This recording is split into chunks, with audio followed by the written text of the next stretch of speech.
Olá, sejam muito bem-vindos a mais um Ao Final do Dia de segunda-feira. O meu nome é Mariana Leitão. Hoje vou falar sobre o caso Tutti Frutti, um caso que tornou-se conhecimento público a semana passada, que envolve dois atuais ministros do governo socialista, Fernando Medina e Eduardo Cordeiro. À época, Fernando Medina era presidente da Câmara. O caso envolve também, além dos dois ministros, um conjunto de dirigentes do PSD e diz respeito a uma suposta rede, digamos assim, ou aqui uma espécie de um pacto que foi feito entre Fernando Medina e estes dirigentes do PSD para, alegadamente, manipular eleições autárquicas a troco de uma certa cumplicidade num determinado esquema de corrupção.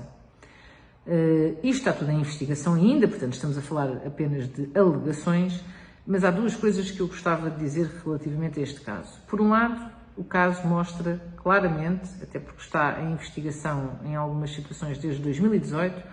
a forma como lenta como a nossa justiça funciona. E isso é profundamente prejudicial para todos nós, porque acabamos por ser os lesados por este tipo de crimes de corrupção, e é aquilo que de alguma forma faz com que as pessoas que praticam este tipo de crimes se sintam quase imunes a qualquer atuação judicial, porque acaba por haver uma certa sensação de impunidade por parte destas pessoas. Com a agravante de a maior parte destes casos de corrupção ocorrerem no âmbito do poder local, mais do que em qualquer outro cargo público. Porquê? Porque no poder local o favor, a pequena benesse, o acelerar um licenciamento a troco de qualquer coisa, o dar passar um processo à frente para ser beneficiado de uma forma, através de alguma benesse financeira ou de outro tipo, é algo que se torna muito difícil de provar. E, portanto, era fundamental que a Justiça não só se tornasse mais célere, como tivesse também meios à sua disposição para conseguir efetivamente investigar este tipo de casos e conseguir, de alguma forma, de forma até transversal às várias autarquias, às várias juntas de freguesia, conseguir fazer uma investigação efetiva e identificar quando estas situações ocorrem. Porque só assim é que se conseguirá, de alguma forma, criar na cabeça dos prevaricadores que eles correm o risco de ser efetivamente apanhados. E se houver essa ameaça de alguma forma,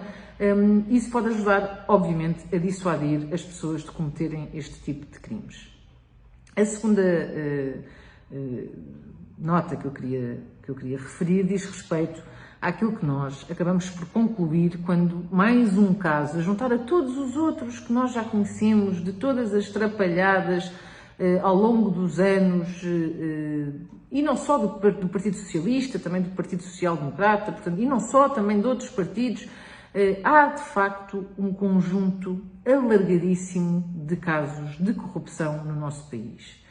E isso mostra-nos, efetivamente, a podridão em que o nosso sistema vive atualmente. Temos a maior parte das pessoas que ocupam cargos públicos são pessoas dos meandros dos partidos, que toda a vida fizeram carreira dentro dos partidos, que nunca trabalharam em lado nenhum que não num partido ou num cargo público de nomeação pelo partido e, portanto, são profissionais da política sem terem sequer qualquer tipo de conhecimento sobre o mundo real ou ter qualquer tipo de experiência sobre o mundo real.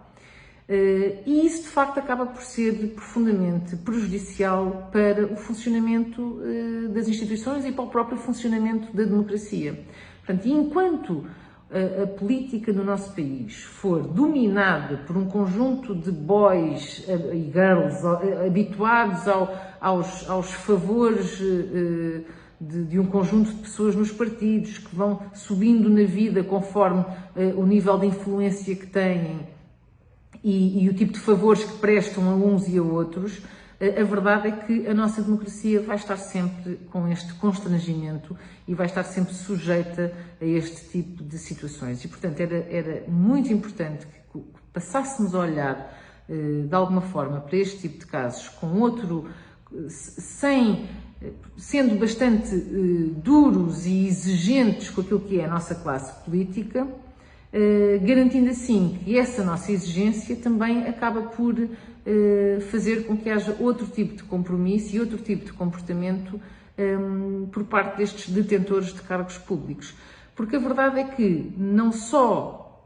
não há, em muitos casos, uma atuação efetiva por parte do Poder Judicial, como também não há depois a devida sanção por parte dos eleitores. Porque a verdade é que, em muitas situações, mesmo as pessoas que já cometeram determinados crimes, que já estiveram envolvidas num conjunto enorme de atrapalhadas, acabam por voltar a ser eleitas. Acabam por ter, inclusivamente, maiorias absolutas. E, portanto, cabe também a todos nós sermos muito mais exigentes na altura de depositarmos o nosso voto, porque só assim também conseguiremos garantir que estes tipos de situações, obviamente que dificilmente deixarão de acontecer como um todo, mas pelo menos começam a ser cada vez menores, porque há a consciência de que efetivamente as pessoas, na altura de irem votar, votam também considerando esse tipo de atuação por parte dessas pessoas. Talvez nessa altura a nossa democracia funcione um bocadinho melhor